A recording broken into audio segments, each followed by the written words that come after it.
আসসালামু আলাইকুম। মসজিদে যেতেছি নামাজ পড়ার জন্য। বাহরাইনে আজকে ওয়েদার হইল 44 সেলসিয়াস, মানে আগুন দেখায়। মানে সূর্যের তাপটা দেখেন, আগুন আগুন, মানে তাকানো যাইতেছে না, কোনো ধরনের বাতাস নাই। মানে 44, আল্লাহ ভালো জানে। মানে শুরু অবস্থায় যে বাহরাইনে এরকম অবস্থা, মানে আমি চোখের পাতিগুলা আগুন লাগতেছে আমার কাছে, বুঝছেন? মানে যেমন ওই যে ইটের পাতা, যারা ইটের বাটা চিনেন, যারা ইট ইট যে বিল্ডিং তৈরি করার যে ইটগুলো যে বানানো হয়, বাটার মধ্যে যে জ্বলন্ত আগুনগুলো থাকে, ঠিক তেমনই লাগতেছে আমার কাছে।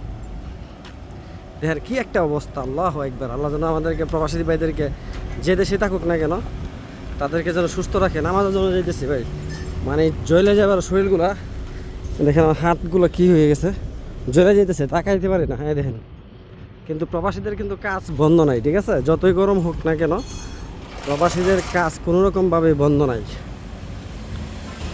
আমি শুধু আমার দোকান থেকে বের হয়েছি, মানে আমার চোখের পাতিগুলোর মধ্যে, মানে প্রতিটা পাতির মধ্যে ব্যথা করতেছে, মানে গরমের ব্যথাটা।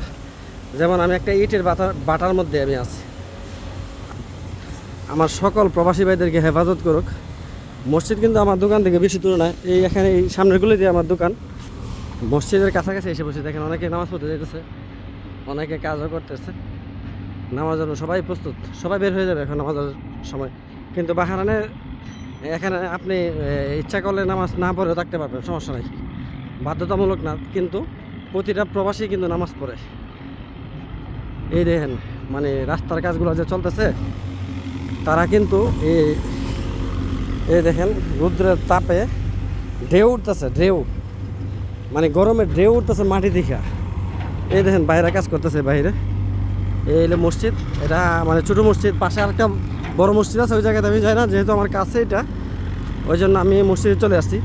আপনারা জানেন, মানে আর অল্প কিছু মোবাইলের মধ্যে আমি এইভাবে বাহিরে ধরে রাখি, ওভার হিট হয়ে যাবে মোবাইলটা। আর আমার মাথার মধ্যে আল্লাহ ভালো জানে কত সেলসিয়াস আছে, একবার পুরা মাথার চুলগুলো পুড়ে যাবার অবস্থা, কিন্তু শরীর কামে না, কারণ হিউমিডিটি কম আছে, মাত্র 26, হিউমিডিটি মাত্র 26। প্রচণ্ড গরম।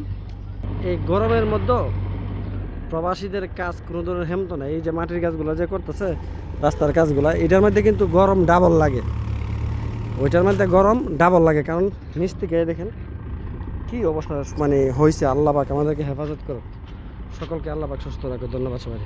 মসজিদে এসে বসছি, পুজো করতে যাবো।